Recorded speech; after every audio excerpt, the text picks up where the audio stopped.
के करत करत अभ्यास के जड़मति होते सुजान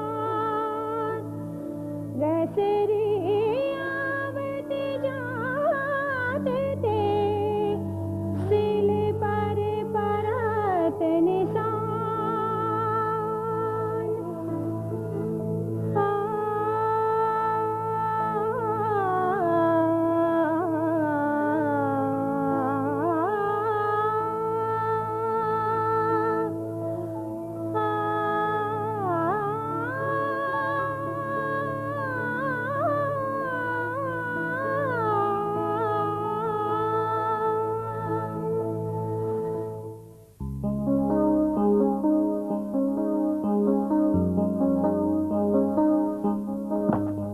बच्चे पैदा किए थे, पूरा समय होने तक काम में लगे रहते थे।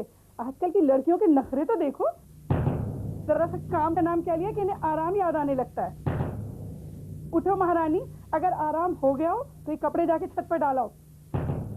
पर माँ जी, डॉक्टर ने मुझे भारी सामान उठाने से मना किया है। तेरी डॉक्टरनी को मैं अच्छी तरह जानती हूँ, कल की छोकरी मुझे समझाती है। चलो चल जाके कपड़े डाल के आओ। हाँ माँ जी। क्या हो गया मरी को? ठीक तो है तू? क्या हुआ है? क्या हो गया?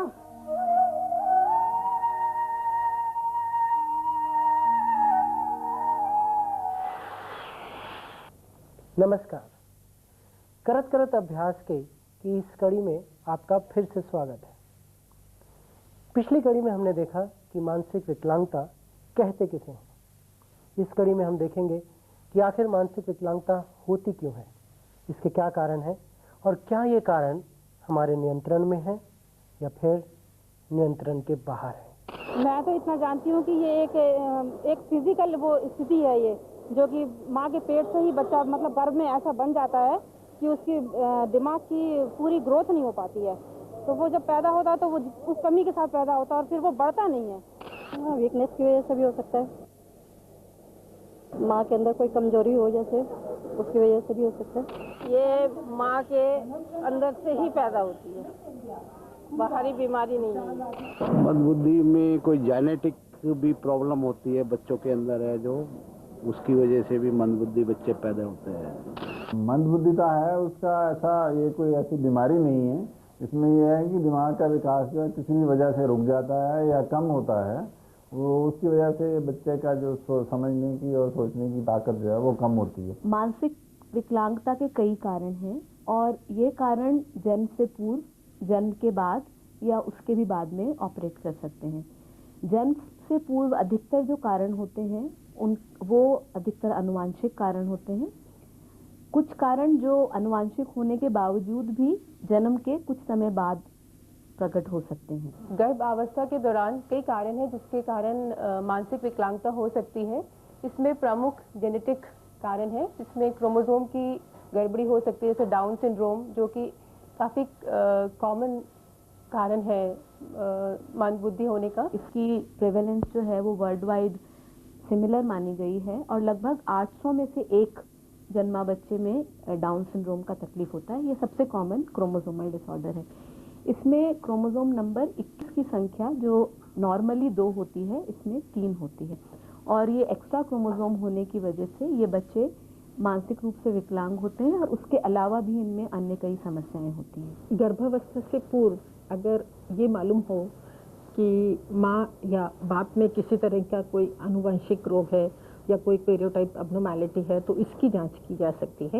ये डिसऑर्डर्स भी 4 प्रकार के होते हैं और ये क्लासिकली या तो एक जनरेशन से दूसरी जनरेशन में जाते हैं या एक ही जनरेशन में कई लोग अफेक्टेड हो सकते हैं या कुछ ऐसी समस्याएं भी देखी गई हैं जिसमें परिवारों में सिर्फ लड़कों को ही तकलीफ होती है, तो इनको हम सिंगल जीन डिसऑर्डर्स कहते हैं और ये मेंडेलियन इनहेरिटेंस को फॉलो करते हैं। खास प्रकार के परिवारों में या जिन समाजों में एक ही परिवार में पारिवारिक सदस्यों के बीच में शादी होने की संभावनाएं रहती हैं, उस तरह के लोगों में के बच्चों में जेनेटिक कारणों की वजह से मंदबुद्धिता की स्थितियां बन सकती हैं। जो तीसरा ग्रुप है वो थोड़ा लेस क्लियरली डिफाइंड है, उसको हम पॉलीजेनिक ग्रुप या मल्टी सेक्टोरियल ग्रुप कहते हैं। इसमें ये अभी तक पूरी तरह क्लियर नहीं है कि आनुवांशिकता का कितना रोल है और एनवायरनमेंट का कितना रोल है, पर आमतौर में ये माना जाता है कि ये दोनों का रोल मिलके होता है, या तो एक से ज़्यादा जीन इन्वॉल्व हैं या आनुवांशिक कारण और एनवायरमेंटल इन्फ्लुएंसेस इसको कॉज कर सकते हैं। बच्चा जब माँ के पेट में है उस दौरान जो मंदबुद्धिता के कारण होते हैं उनमें मुख्य कारण जो अपने देश में हैं वो है बच्चा जब पेट में है तो माँ अपनी पूर्णतः जांच नहीं करा पाती है, या उसका खान पान जो है उस दौरान में वो ठीक नहीं रहता है, तो बच्चे में जो है उसका पोषण जो है वो ठीक प्रकार से नहीं हो पाता, कुपोषण का शिकार वो पेट के दौरान ही हो जाता है और पैदा होने के बाद में उसका विकास सुरक्षित प्रकार से नहीं हो पाता।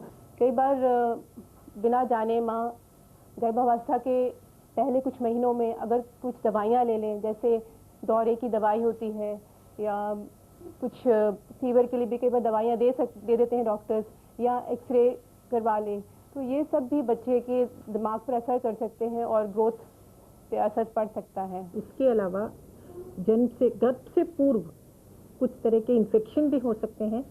माँ को कुछ इन्फेक्शन हो या माँ को किसी तरह की बीमारी हो, जैसे थायराइड की डेफिशिएंसी हो, तो भी बच्चे में मानसिक विकलांगता हो सकती है। हमारे गले में एक ऐसी ग्लैंड होती है जिसको भी हम थायराइड ग्लैंड बोलते हैं, जिसका ताल्लुक जो है हमारी फिजिकल और मेंटल ग्रोथ से सीधा जुड़ा हुआ होता है।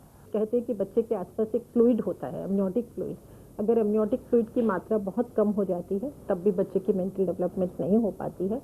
अगर एमनियोटिक फ्लूइड की मात्रा ज़्यादा होती है तो उसमें भी कुछ इस तरह के विकार आ जाते हैं। अगर सर की बनावट ठीक नहीं होती है तो भी बच्चे का दिमाग ठीक से नहीं बनता है, तो उससे भी मंदबुद्धि हो सकती है। जन्म के समय से पूर्व होने वाले कुछ कारणों के अलावा जन्म के समय भी ऐसे कुछ कारण बन सकते हैं जिनकी वजह से मानसिक विकलांगता हो सकती है। असावधानी या बीमारी का ये बीज बाद में बढ़कर एक विकराल पेड़ का रूप धारण कर सकता है। नवजात शिशु का जन्म प्रकृति का एक ऐसा सुंदर स्वप्न है, परंतु अनजाने में और सही दिशा के अभाव में हम कुछ ऐसे कदम उठा बैठते हैं जिन्हें वापस मोड़ पाना मुश्किल होता है। सही व साफ जगह, प्रशिक्षित व अनुभवी डॉक्टर तथा किसी प्रकार की भी आपातकालीन स्थिति को संभालने योग्य आधुनिक सुविधाओं से सुसज्जित अस्पताल ही कुछ ऐसे साधन हैं जो ये सुनिश्चित करेंगे कि एक नवजात शिशु का आगमन सही रूप से हो सके। जिस समय लेबर में होती है लेडी, अगर उस समय पूरा ध्यान नहीं रखा जाए और बच्चे को पूरी ऑक्सीजन नहीं मिले तो फिर बच्चे के दिमाग पर असर पड़ता है। इसलिए ये बहुत ज़रूरी है कि ये गर्भ के समय, जिस समय डिलीवरी है, उस समय पूरी तरह सुपरवाइज डिलीवरी हो। जब बच्चा पैदा हो रहा होता है तब कई बार ऐसा होता है कि दर्दें बहुत देर तक होती रहती हैं, या बच्चे के पैदा होते समय डिफ़िकल्ट परेशानी होती है, बच्चे को निकालना पड़ता है जबरदस्ती, या औजार लगाने पड़ते हैं, या जब बच्चा उल्टा पैदा हो रहा होता है तो सर फंस जाता है और पैदा होने में ज़्यादा टाइम लग जाता है।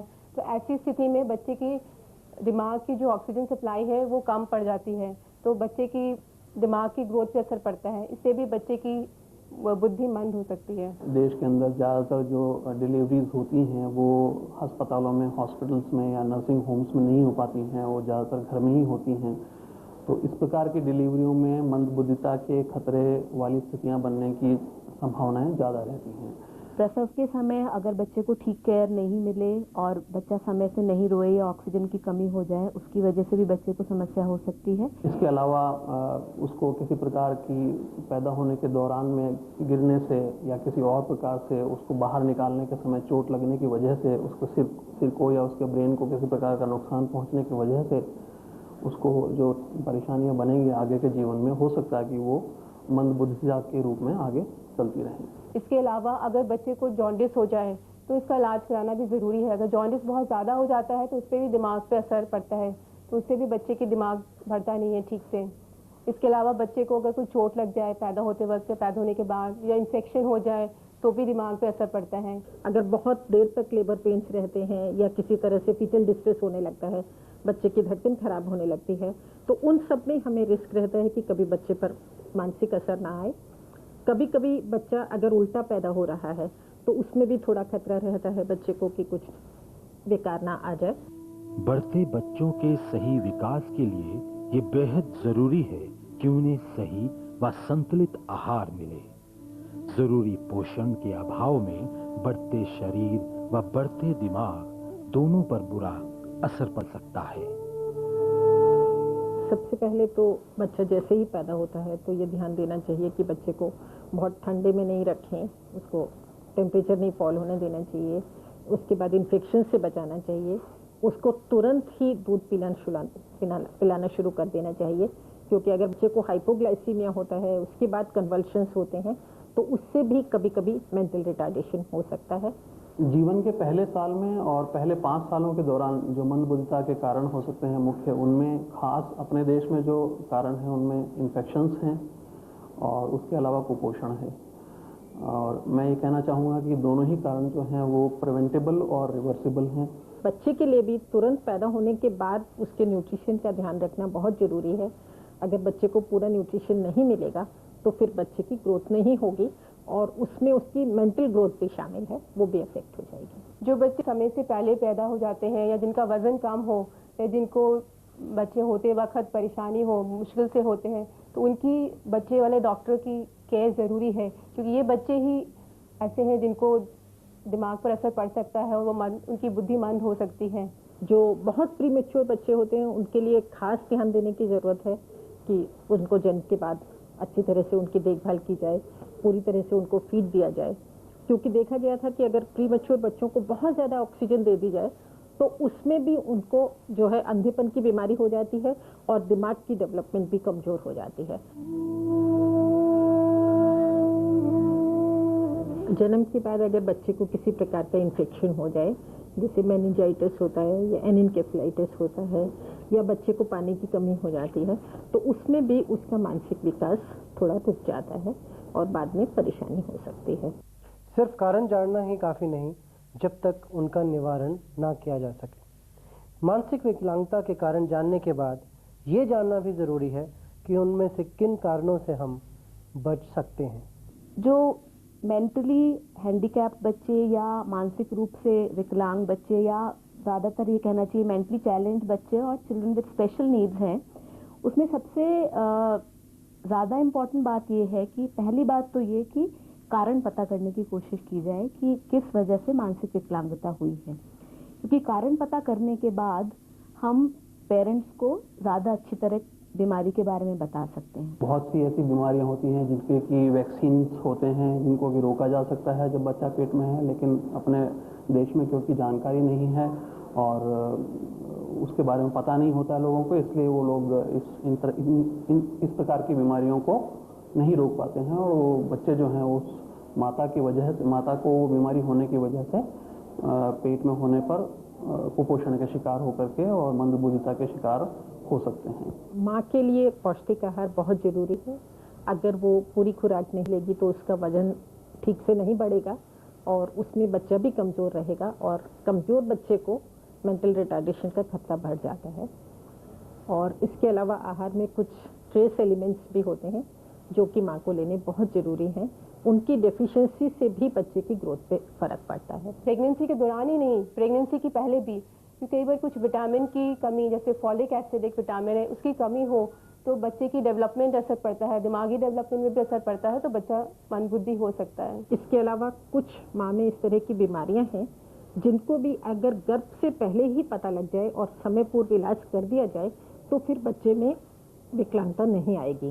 जैसे अगर माँ को कुछ थायराइड की डेफिशिएंसी है तो इसका ट्रीटमेंट गर्भ धारण से पहले ही शुरू हो जाना चाहिए। अगर आप कोई दवाई ले रहे हैं और आप चाहते हैं कि आपका गर्भ ठहरे, तो आप गर्भ ठहरने के पहले डॉक्टर से सलाह ले लें कि ये दवाइयाँ पूरी तरह से सेफ़ हैं कि नहीं।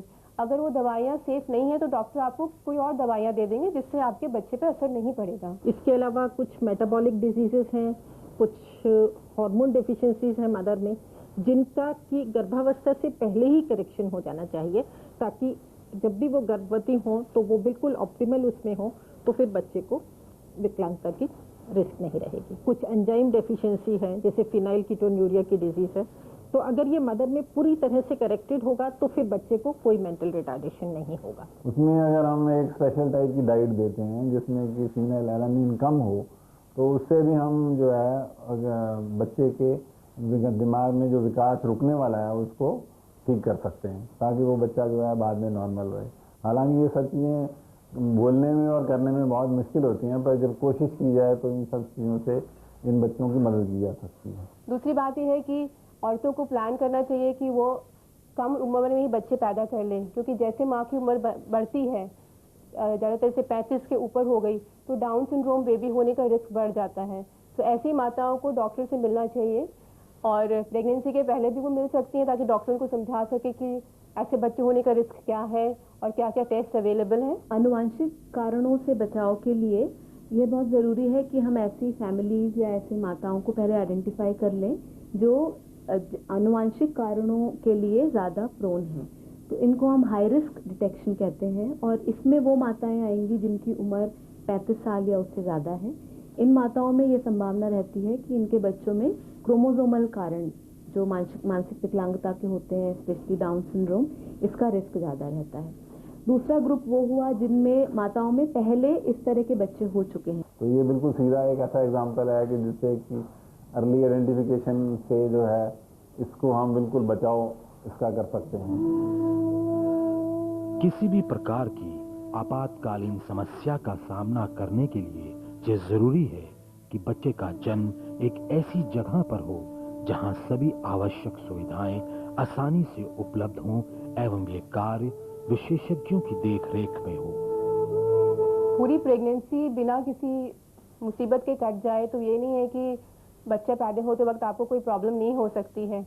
इसलिए मैं तो ये कहूँगी कि बच्चा अस्पताल में ही होना चाहिए, क्योंकि जब बच्चा पैदा हो रहा होता है तो उस पर बहुत स्ट्रेस होता है और कई बार प्रॉब्लम हो जाती है, जिससे बच्चे के दिमाग की ऑक्सीजन सप्लाई कम हो जाती है, बच्चे की धड़कन कम होने लगती है। अगर तुरंत डिलीवरी ना कराई जाए तो बच्चे के दिमाग पर असर पड़ सकता है, दिमाग बढ़ना बंद हो जाता है, बच्चा मंदबुद्धि होता है। जैसे कि हम आजकल कहते हैं कि इंस्टीट्यूशनल डिलीवरी की तरफ ही ध्यान रखना चाहिए, क्योंकि अगर घर में डिलीवरी कराएंगे तो बहुत तरह की सुविधाएं जो आपको नहीं मिलेंगी, और स्पेशली अगर प्रेगनेंसी में कोई भी कॉम्प्लिकेशन है, जैसे ब्लड प्रेशर ज़्यादा है या समय से पूर्व बच्चा हो रहा है या ब्लीडिंग शुरू हो गई है या कुछ भी हो गया, तो इन सभी अवस्थाओं में एक अच्छे अस्पताल में जाना चाहिए। और लगभग अब तो सभी शहरों में, कस्बों में भी अच्छे अस्पताल उपलब्ध हैं, या डिस्ट्रिक्ट अस्पताल हैं या फर्स्ट रेफरल यूनिट्स हैं, जहाँ की पूरी तरह से बच्चे की देखभाल की जा सकती है। माँ और बच्चे दोनों को ही ध्यान दिया जाएगा कि बच्चे को किसी तरह का अनॉक्सिया नहीं हो, ऑक्सीजन की कमी नहीं हो। तो ये बहुत ध्यान देने की ज़रूरत है। यदि आप घर पे ही डिलीवरी करा रही हैं तो ट्रेन डाई से कराइए, ताकि अगर आपको डिलीवरी के समय कोई तकलीफ होती है या ऐसा लगता है कि बच्चा नहीं होने वाला है, टाइम लगेगा, या कोई बच्चे को प्रॉब्लम हो रही है, तो उस समय से आपको अस्पताल में भेज सके, ताकि आपके बच्चे की डिलीवरी ठीक से हो सके और बच्चे पे कोई बुरा असर ना पड़े। अगर बहुत देर तक लेबर पेन्स रहते हैं या किसी तरह से फीटल डिस्ट्रेस होने लगता है, बच्चे की धड़कन खराब होने लगती है, तो उन सब में हमें रिस्क रहता है कि कभी बच्चे पर मानसिक असर ना आए। कभी कभी बच्चा अगर उल्टा पैदा हो रहा है तो उसमें भी थोड़ा खतरा रहता है बच्चे को कि कुछ बेकार ना आ जाए। तो इन सभी चीज़ों में बहुत ज़्यादा ध्यान देने की ज़रूरत है। बच्चा साफ सुथरी जगह में ही होना चाहिए, जैसे अस्पताल में, या अगर घर पे दाई बच्चा पैदा करा रही है तो उसको सफाई का बिल्कुल ध्यान रखना चाहिए, क्योंकि अगर सफाई ना रखी जाए तो बच्चे को इन्फेक्शन हो सकता है। ये इन्फेक्शन अगर दिमाग तक चला जाए तो बच्चे की दिमाग की ग्रोथ रुक सकती है। अगर उस प्रॉब्लम को शुरू में आइडेंटिफाई कर लिया गया तो हम एक ऐसे इंसान को बिल्कुल नॉर्मल बना सकते हैं जो कि मंदबुद्धि होता और फिजिकली भी अपनी उम्र से बहुत छोटा होता। टीकाकरण तथा किसी भी बुखार, खांसी आदि जैसी बीमारियों का तुरंत इलाज बेहद जरूरी है। तेज बुखार होने पर पानी की पट्टी रखना, इंजेक्शन लगवाना बहुत आवश्यक है। साथ ही साथ बच्चे की उम्र के अनुसार सही व पौष्टिक भोजन देना बहुत जरूरी है। माँ को 2-2 घंटे बाद बच्चे को अपना दूध पिलाना चाहिए, ताकि उसके शरीर में शुगर की कमी ना हो, क्योंकि उससे भी दौरे पड़ सकते हैं और दिमाग पे असर पड़ सकता है। बच्चे को इन्फेक्शन से बचाएं और चोट वोट ना लगे बच्चे को। अगर बच्चे को पीलिया होता है तो डॉक्टर को दिखाएं, क्योंकि अगर पीलिया बहुत ज़्यादा बढ़ जाए तो उससे भी दिमाग पे असर पड़ता है। और बच्चे की खुराक अच्छी होनी चाहिए, क्योंकि अगर बच्चे को खुराक पूरी नहीं जा रही है तो बच्चे के जो दिमाग जो बहुत तेज़ी से बढ़ता है उस पर असर पड़ सकता है। तो किसी भी प्रकार का इन्फेक्शन जिसमें कि बच्चे को लंबा या तेज़ गंभीर बुखार आ जाए या उसको उल्टी दस्त लंबे समय तक हो और उसकी मानसिक अवस्था स्थिर हो जाए और आगे जीवन में पहले 5 साल के दौरान भी ऐसी कोई स्थिति बनती हो तो डॉक्टर को जरूर जल्दी से जल्दी दिखा करके उचित इलाज करवाना चाहिए, क्योंकि ऐसी स्थिति में आगे जा करके हो सकता है बच्चा मंदबुद्धिता का शिकार हो जाए। ऐसी जो प्रेगनेंसीज हैं जिनमें कि हमें लगता है कि बहुत हाई रिस्क है, जैसे मदर को प्रेगनेंसी के दौरान डायबिटीज़ हो जाती है या उसका हाई ब्लड प्रेशर हो जाता है या कोई ऐसी इन्फेक्शन हो जाती है जिससे कि हम देखते हैं कि बच्चे का विकास जो है वो बराबर नहीं हो रहा है, क्योंकि जो कि अल्ट्रासोनोग्राफी से और मदर के वेट गेन से और कई तरीकों से पता लगाया जा सकता है। तो ऐसे बच्चों के जन्म के बाद बहुत क्लोज स्क्रीनिंग जो है वो कंटिन्यू रहनी चाहिए और ऐसे बच्चों को ज़रूर अर्ली स्टिमुलेशन शुरू में देनी चाहिए, ताकि वो बच्चों के विकास में और उनके कोई भी प्रॉब्लम जो भी आने वाली है उसको आइडेंटिफाई करने में जल्दी मदद कर सके। मानसिक विकलांगता के बारे में जैसे मैंने आपको बताया कि आमतौर में इसके लिए कोई मेडिसिनल ट्रीटमेंट अवेलेबल नहीं है, तो कोशिश ये की जानी चाहिए कि किस तरह इस तरह की समस्या से बचाव हो सके। अब ये बचाव इस पर निर्भर करता है कि हम क्या कारण है, एक तो जिसकी वजह से मानसिक विकलांगता हुई है, और उस हिसाब से हम अगले बार में ये प्रिकॉशंस ले सकते हैं कि वो संभावना दोबारा नहीं हो। पर इसके अलावा कुछ जनरल बातें हैं जिनका अगर ध्यान रखा जाए तो ऐसी समस्या कम हो सकती है। गर्भावस्था के दौरान नियमित रूप से आप डॉक्टर से जांच कराएं, ताकि गर्भ के दौरान, डिलीवरी के समय या डिलीवरी के बाद आपको कोई परेशानी ना हो या आपके बच्चे को कोई परेशानी ना हो, ताकि आप और आपके बच्चे स्वस्थ कर सकें। इसे हम प्राइमरी प्रिवेंशन कहेंगे कि हम ये समस्या होने ही ना दें। उसमें जो आम चीज़ें हैं वो ये है कि माँ का और बच्चे का न्यूट्रिशन का ध्यान रखा जाए। अगर कोई सिम्टम देखे जाएं तो जल्दी उनका निदान कर लिया जाए और जो बीमारियां हैं जिनका ट्रीटमेंट संभव है उन्हें किया जाए। और कुछ ऐसे आम प्रिकॉशंस लिए जा सकते हैं, जैसे गर्भावस्था में माँ नियमित रूप से डॉक्टर को दिखाए और बच्चे की डिलीवरी ऐसी जगह हो जहाँ सारी सुविधाएं संभव हैं। आधुनिक वैज्ञानिक प्रगति के द्वारा आज ऐसे कई परीक्षण हैं जिनके द्वारा पैदा होने से पहले ही बच्चे के शारीरिक और मानसिक विकास का पता लगाया जा सकता है। गर्भ के दौरान इनफेक्ट बहुत सारे ऐसी चीज़ें हैं जिनको हम डायग्नोज कर सकते हैं। अर्ली प्रेगनेंसी में टेस्ट वगैरह करके हम बता सकते हैं कि भाई बच्चे में कोई इफेक्ट तो नहीं है। और इसके अलावा जो है प्रेगनेंसी में शुरू के हफ्तों में कुछ ऐसे टेस्ट भी अवेलेबल होते हैं, जैसे एमनियोसेंटेसिस है या कोरिनिक विलस बायोप्सी है, जिसके ज़रिए हम बच्चे की कोई भी ऐसे जेनेटिक डिफेक्ट्स के बारे में या और कोई मेटाबॉलिक डिफेक्ट्स के बारे में आने वाले बच्चे में ऐसा पता कर सकते हैं। बच्चे जब पेट में है तो तीसरे चौथे महीने में कुछ टेस्ट किए जा सकते हैं, ताकि ये पता लगा सके कि बच्चे मंदबुद्धि तो नहीं है। इसमें डाउन सिंड्रोम एक कॉमन कॉज है और बाकी भी कुछ जैसे एंजाइम डेफिशिएंसी और भी बीमारियां हैं। इसके अलावा अल्ट्रासोनोग्राफी एक जो आमतौर में आजकल यूज़ में लाई जाती है, वो भी काफ़ी हद तक सहायक हो सकती है कुछ कारणों का पता करने में, जल्दी प्रेगनेंसी में भी, कि बच्चे में मानसिक विकलांगता है या नहीं है। अल्ट्रासाउंड से गर्भ में पनपते बच्चे का शारीरिक विकास, हृदय गति तथा अन्य बहुत सी चीजें गर्भावस्था के करीब 16वें से 18वें हफ्ते में ही पता चल जाती हैं। बहुत सी क्रोमोसोमल या आनुवांशिक त्रुटियों का पता इसी परीक्षण द्वारा चल जाता है और भविष्य के बारे में डॉक्टर से सलाह ली जा सकती है। अगर किसी फैमिली में पहले मानसिक रूप से विकलांग बच्चा हुआ है या कोई फैमिली हिस्ट्री है मानसिक विकलांगता की, तो ये पेरेंट्स हमें इवन प्रेगनेंसी से पहले भी आके कांटेक्ट कर सकते हैं और हम उन्हें बता सकते हैं कि ये क्या कारण है और अगले प्रेगनेंसी में इसका रिस्क है या नहीं है। ऐसे व्यक्ति जिनके घर में कोई मंदबुद्धि इंसान है, तो उनको शादी के पहले या शादी हो गई हो तो बच्चा पैदा करने के पहले डॉक्टर से मिलना चाहिए, ताकि ये कारण पता चल सके कि किस वजह से वो आदमी मंदबुद्धि है। अगर क्योंकि कई बार ऐसे भी कारण होते हैं जो परिवारों में चलते हैं और कई लोगों को असर पड़ता है, तो डॉक्टर आपको बता पाएंगे कि आपका जो बच्चा पैदा होगा वो भी मंदबुद्धि हो सकता है कि नहीं। हाई रिस्क फैमिलीज को काउंसलिंग की ज़रूरत होती है। जेनेटिक काउंसलिंग मतलब ये है कि जो जेनेटिक बीमारी है उसके कारण के बारे में पता करें और पेरेंट्स को इस कारण के बारे में समझाएं, इसका कारण क्या है, दोबारा हो सकता है या नहीं हो सकता है, बच्चे का प्रोग्नोसिस कैसा है, बच्चे के लिए क्या किया जा सकता है और इसका बचाव संभव है या नहीं है। ये सारे कंपोनेंट्स होते हैं जेनेटिक काउंसलिंग के। अगर पता लग जाता है मंदबुद्धि है तो डॉक्टर माँ बाप को समझाएगा कि बच्चा मंदबुद्धि हो सकता है। कई बार जो इस तरह की प्रॉब्लम होती है उसमें सिर्फ मंदबुद्धि नहीं होती है, बच्चे को और भी कई प्रॉब्लम्स हो सकती है। जैसे डाउन सिंड्रोम ही है, सिर्फ बच्चा मंदबुद्धि नहीं होता है, उसको हार्ट की प्रॉब्लम हो सकती है, उसको पेट में प्रॉब्लम हो सकती है, उसको देखने में सुनने में प्रॉब्लम हो सकती है।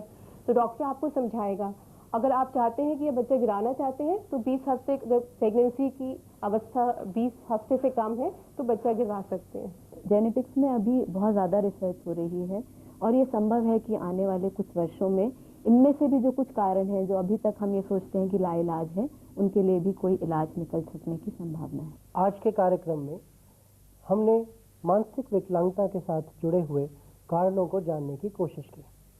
इनमें से कुछ कारण तो 100% हमारे हाथ में है, जिसका समाधान हमें ही ढूंढना होगा, लेकिन कुछ कारण ऐसे भी हैं जो हमारे हाथ में नहीं है, लेकिन फिर भी निराश होने की ज़रूरत नहीं, क्योंकि हमारे ही देश में आज ऐसे कई अनुसंधान केंद्र हैं जहां वैज्ञानिक परीक्षणों के द्वारा सही समय पर मानसिक विकलांगता का पता लगाया जा सकता है और उसका समाधान ढूंढा जा सकता है।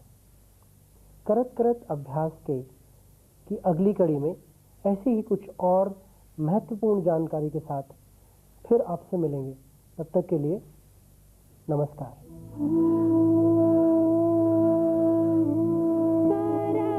करत अभ्यास के, करत अभ्यास के, जड़